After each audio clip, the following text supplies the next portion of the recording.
Hey y'all, it's Amanda and this is my Texas Zone 8 garden.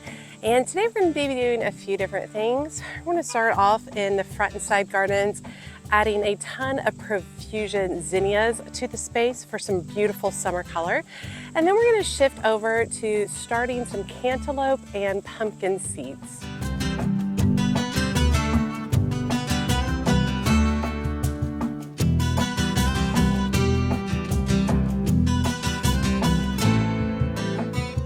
Okay, so this front area used to have petunias in it, and petunias don't do very well in my garden in the heat of the summer. They just need a whole lot more water at that time, and they typically succumb to spider mites, and it is very much survival of the fittest in my garden.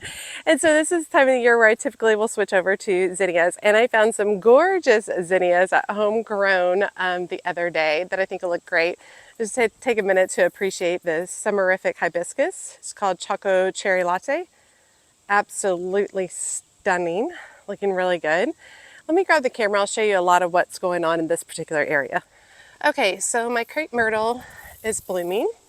I have no idea what variety it is. It's just builder's grade that's put in there. We are definitely running into the season of spider mites. You can see all that right there. And the summerific hibiscus, absolutely beautiful. Really, really pretty. Look at it from this angle. So gorgeous. These only last about a day, and then they'll put in a new bloom. I've also got some lantana. This is Luscious Marmalade, and it's doing really great. It's put on a lot of growth. Back here I have some pink PROFUSION salvia. It doesn't look as great at this time of the year, but still spreading out nicely, filling in. This was new in the fall, very small plants. These are my banana cream Shasta daisies that's recently cut back. Now I really am enjoying my Persian shield back here. I planted that back there quite a while, but Persian shield likes heat, so it takes a while to keep going. And this is my goal, is that it would fill in this whole space, which I'm really excited about. Because anywhere I don't have this space filled in, you see all that weeds right back there? That's what happens. And I actually have a project coming up where we're going to be planting back in there. The goal being that everything I plant in there will become a living mulch to suppress the weeds.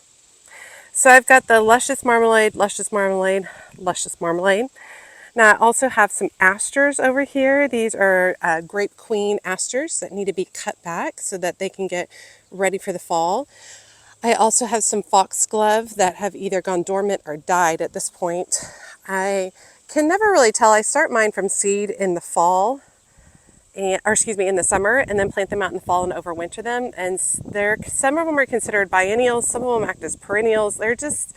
I'm never really sure what to expect on the foxglove, but we'll go ahead and cut that back. Look at this Calamintha nepeta. Isn't that just so whimsical and light? Look, all the pollinators all over it.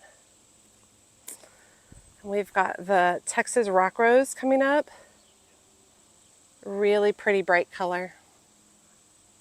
A few zinnias. This one's actually really pretty. But yeah, I mean, this front corner is looking pretty darn good. Take a step back for you guys, considering the summer. But we definitely need some brightness right here, in keeping with the warm colors that I've been trying to put in. We're going to be adding in these PROFUSION Zinnias. They are PROFUSION Zinnias red, yellow bicolor. And they are beautiful. They change colors as they bloom. So a lot of times they start this and then they end up fading out. Absolutely beautiful. Got 2 flats from Homegrown in Farmersville. And these will get about, from like 12 to 18 inches high, and we're going to plant right across this area. And this is more than what I need, so we're also going to go around the side garden and plant some more. But let's go ahead and get that knocked out. So I'm going to be tucking in the PROFUSION Zinnia, and I'm going to be tucking them in pretty tight throughout all of this area. And I do have drip irrigation set up to this area, And then, but I will be supplementing by hand watering until these get established. It'll just be easier on the plant overall. Now, this portion of the yard faces north, and so it does get a fair amount of sun all day long, but it gets a little bit of reprieve in the evenings, which is typically the hottest time of the day. So I'm also going to be utilizing some Biotone starter fertilizer. I bought this at Homegrown. Been trying to switch over to mostly Biotone, but y'all know me. I usually buy what's convenient, just because that's just the reality for me.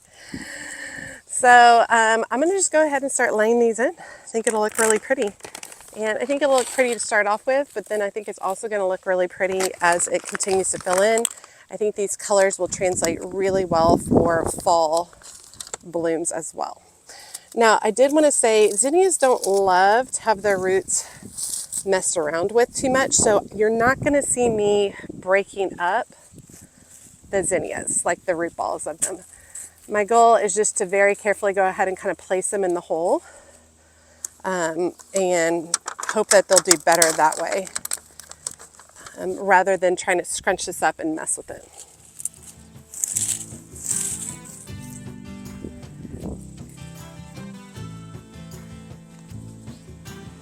All right, we're gonna go ahead and cut back some of these foxglove seeds or plants, and I'm just kind of tossing them off to the back a little bit.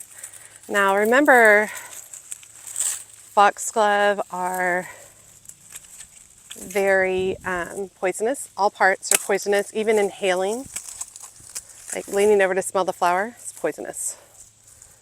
So just that you're aware of that when dealing with them.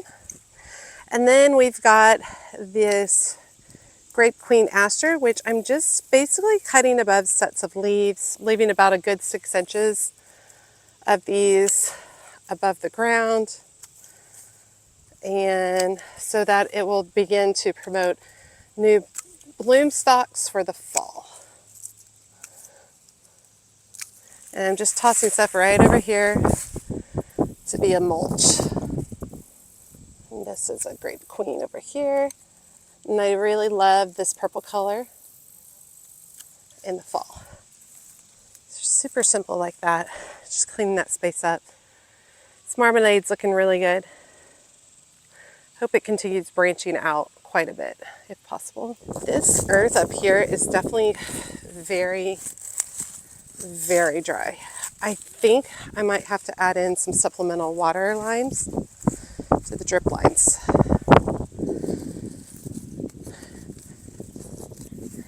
Because I don't think I'm going to remember to water.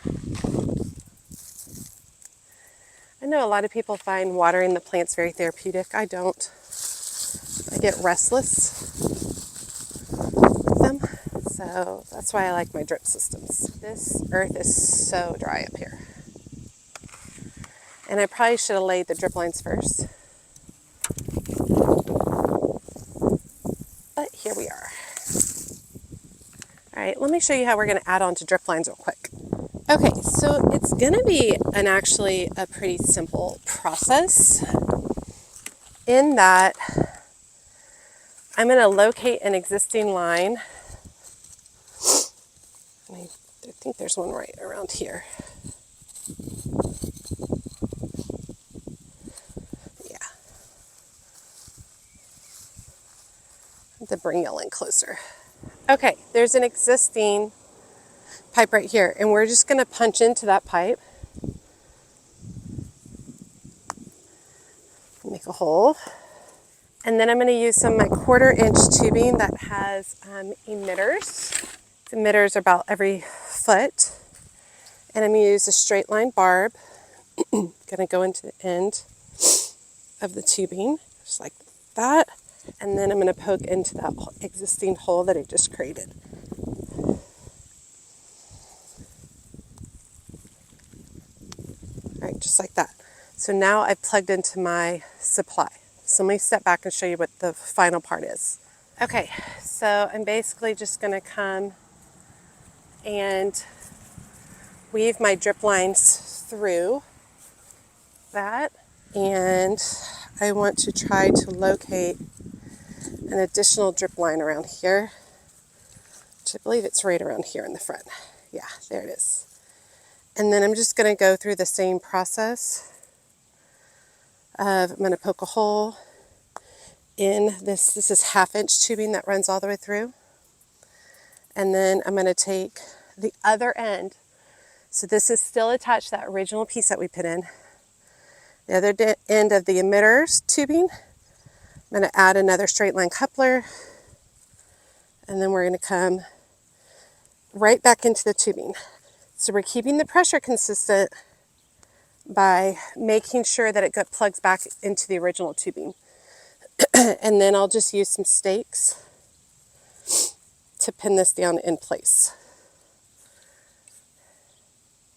That'll be good. Okay, and I think that additional water will really help the zinnias out. And if I need to, I can come add an additional line in there as needed. Okay, let's go ahead and move over to the side yard and put down some additional zinnias. Okay, we are back here on the side garden again. And if you recall, the last time we were here, we planted a bunch of vincas that have done very poorly. And the reason I think they've done poorly, well, the reason y'all think they have done poorly is that y'all think I've got too much water over here. Which truthfully, that makes total sense when y'all say that over there. I mean, I've got a lot of drip lines over here because I really take care of this tree, make sure it has plenty of water and stuff. If you recall, I did a really big hackback when I planted these vincas, and it's already grown all the way to the ground. It's a very healthy tree. So anyway, what we're going to do is I'm going to leave the existing vincas in here. I'm not going to stress about them, just leave them, and they'll get mixed in with the zinnias. I think would be great. And I'm also looking around. I definitely have some new coneflower plants that I'm just going to kind of leave in place right now. In the future, I might transplant them maybe in the fall. But it looks like they have reseeded themselves in a few places. We're just going to go through and we're just going to fill in with all these zinnias, and really hoping for like a really beautiful look over here. Now I do need to be a little bit careful because I do have a lot of bulbs in this area. I have a lot of muscari. I have a lot of daffodil bulbs. I have a lot. So I definitely have to be careful where I'm putting things.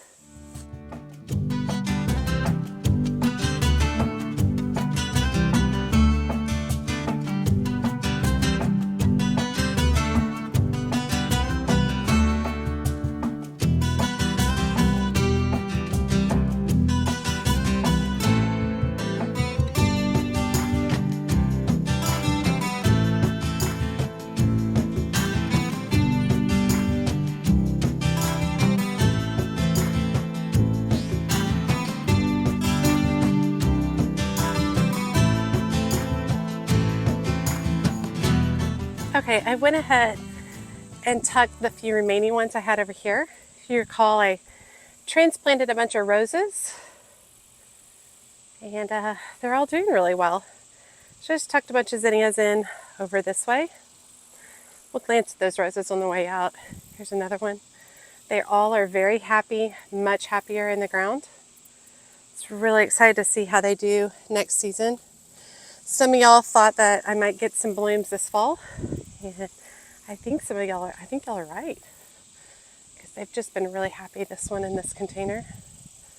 How pretty is that container with all that transplanted purslane? So pretty. Okay, and then over here on the side garden, we filled in with a bunch more of those zinnias. They look fine now, but as they fill in and bush out, they'll look really good. And another rose right here, which is very happy. And my hose busted, so I gotta go get a new hose today. And then over here, we added more zinnias plus additional drip line for that front curve area, just to make sure it's getting enough water. Looking good. Let's head on, and we're gonna get some pumpkin seeds and some melon seeds started. Okay, so we're inside and we're going to start a few different things from seed.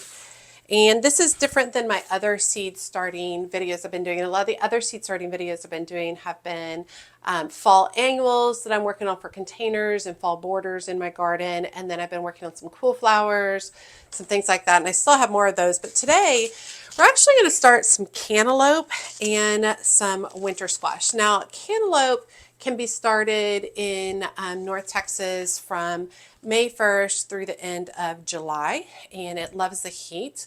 And I've grown it in the past, not at this current house. I've grown it at a couple of houses ago, and I had some good results. I had some actual melons come through. So the variety that I'm working with today is called Honey Rock.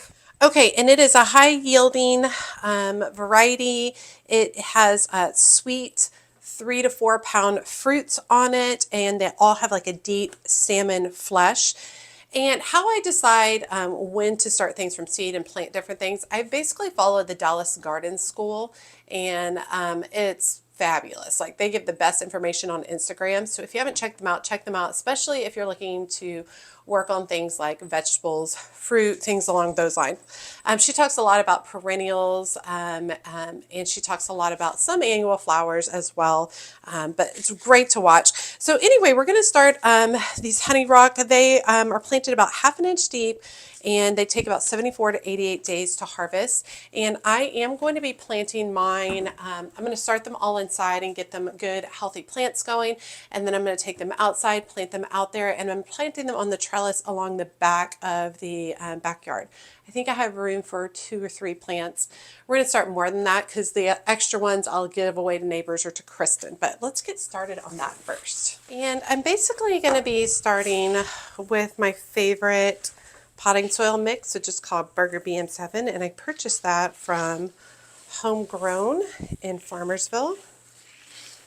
And I'm kind of just going through with my fingers and breaking up any massive clumps, anything like that. And now you can absolutely use a seed starting mix if you want. I just prefer to use this. Maybe working with my Amazon trays today, and they come with a 12-cell reservoir. Just coming across the soil, gently packing it down.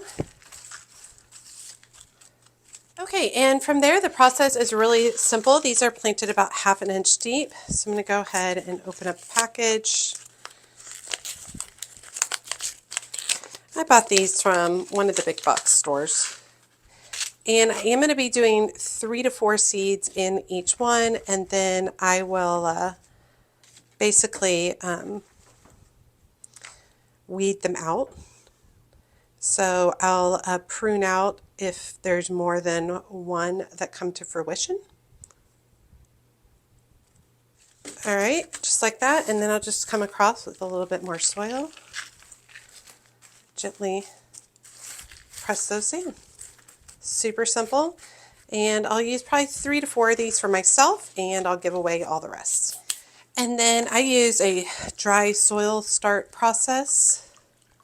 So I'll fill up my water reservoir about halfway, and then I'll just drop in my seedlings. Okay, so next we're going to talk about winter squash. And the term winter squash basically refers to the ability of the squash to be like stored. And so basically it's a squash that has a thicker rind, therefore it can be stored longer throughout the winter. That's basically the idea of it. And typically with winter squash in my area, we're going to start July 1st through August 10th is when we're going to be starting our winter squash. And I am going to be starting mine inside, and I'm starting the cantaloupe inside. I'm just doing that so that I can get really good, robust plants growing inside. I'll probably sprout them, and then I'll probably pot them up into larger containers inside. Get really robust plants before I move them outside. I think will make me feel better. I mean, I know I can start them from direct seed outside, but in all actuality, we're having such a struggle with drought right now, and I'm terrible about remembering to water seeds, so I just feel better doing it this way for myself. Now, for winter squash, I'm going to be starting 2 varieties. The first one, well, actually, let me say, Both of them I chose for very specific reasons. I chose both these varieties because they're compact varieties, so they're not going to go super bonkers. And I think compact variety is going to work better for my garden because I don't have tons of space for squash vines to spread out everywhere. So the first variety I'm starting is a Table King Bush Acorn. I got these from M.I. Gardener, and it's a compact plant. It produces about 5 to 8 2-pound fruits, and it's about 80 days to maturity, and we plant this about an inch deep. And then I'm also starting, also from M.I. Gardener, a butternut squash, which is a compact plant, produces about 3 to 6 squash per plant. It's perfect for containers, and it's about 75 days to maturity. So I was really looking for something that's a little bit smaller scale than the giant vines that you typically see. All right, and these are planted a little bit deeper. Go through and make some bigger holes down into here. All right, and this is only a 10 count, so I'm going to just put 1 seed. Now, I have heard about nicking these squash seeds in the past. I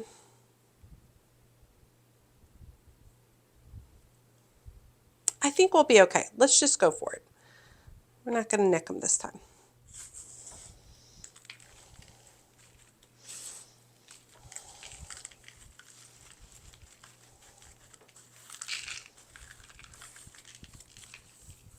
And there's 25 in this one, so I'm going to start 2 in each container, and then I'll just prick out or prune out the extra.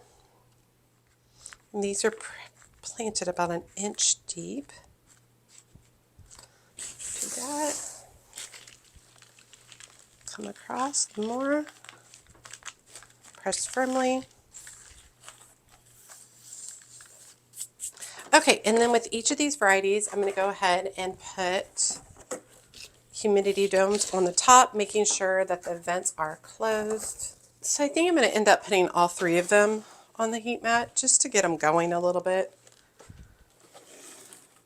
I think that'll work fine. Okay, feeling good about that. That was a good day's work, getting all those zinnias outside. I think they're going to do well out there. I do need to stay on top of it on watering them during these hot days, giving them some supplemental water until they're better established in the gardens. But they should be really great, especially going into probably end of August and September, going into the fall time. I think they're going to look really, really nice on those borders. And we did work getting our cantaloupe started and our winter squash started. And I'm really excited about those bush style winter squash. Really excited to see those and, you know, have a more compact plant, which I think is going to work out better for the size of my garden. It's very intimidating to plant squash that's going to have 10, 12-foot vines everywhere. That's tough. And so we'll put the cantaloupe, which are going to have bigger vines, we'll put those along the back of the yard. And I do like to trellis my cantaloupe. I find that it really cuts down on the amount of disease instead of just having everything on the ground. And then for these bush style ones, they're either going to go on in some of the containers on the back porch, or they're going to go in some of the bucket containers where I currently have tomatoes and peppers. All right, you all, hope you enjoyed today's video. Let me know what you're doing in your garden. A lot of my videos right now are just a hodgepodge of different things that I'm just kind of working through, which I kind of like. I kind of like that they're just not entirely focused on one thing. I think it's super exciting. So be sure to like, comment, and subscribe to the channel. Every time you like and comment, it helps grow the channel. And if you don't feel comfortable commenting, just leave an emoji in the comments. That works great. And be sure to check me out on my social media outlets, including Facebook, Instagram, and TikTok. As always, she's a mad gardener or a decorator or anything else that she wants to be. Thanks, y'all.